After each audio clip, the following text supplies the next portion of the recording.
didn't go to school, but at least they told us this is wrong and this is right. Girls, keep yourself safe to get a right man.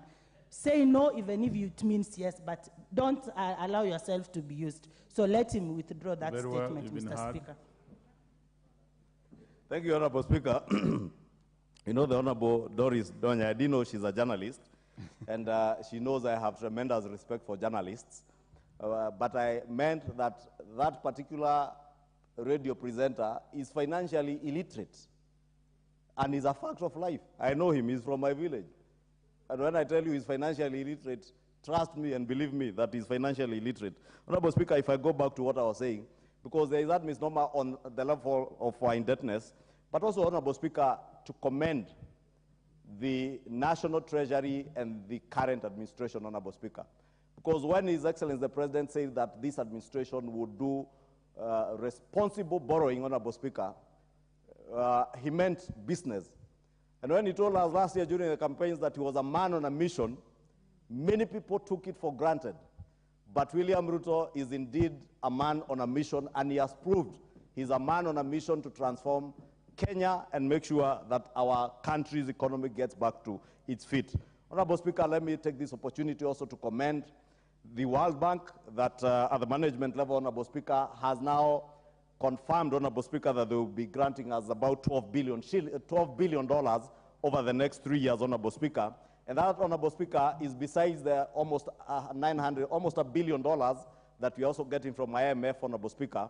And this is the concessional financing that the debt committee is talking about, Honorable Speaker, so that we're able to retire most of our expensive commercial debt into this concessional financing and be able to reestablish a stable economy that will work for the majority of Kenyans.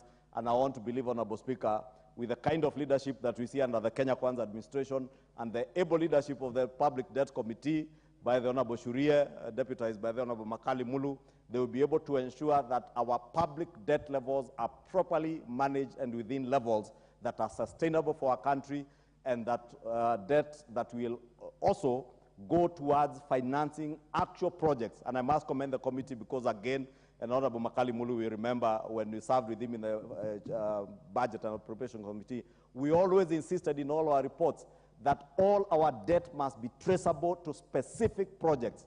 And I see the Public Debt Committee now being a standalone committee dealing with public debt. You should now be able to ensure that the National Treasury is able to specifically drill down each of the debts that we borrow in this country to particular projects and ensure that there are projects that have a return to the people of Kenya and projects that will be able eventually to be able to pay back the debt that we incur as a nation.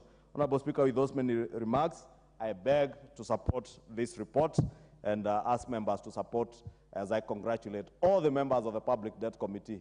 This indeed, Honorable Speaker, have proven that unlike many other committees of this House, that these are very diligent legislators who know what their work in committee is, and not just churning out reports, but also being there in the House to debate their reports and support their chair and vice chair. And I want to ask all our chairs to emulate the chair of the Public Debt Committee and the vice chair and the membership of the Public Debt Committee. With that, I beg to support. Very well. Leader, I'm a very serious member of the Debt Committee. Next to speak on this is Honorable Tukope. Thank you, Mr. Speaker, for this opportunity to support our own report on loans contracted between the year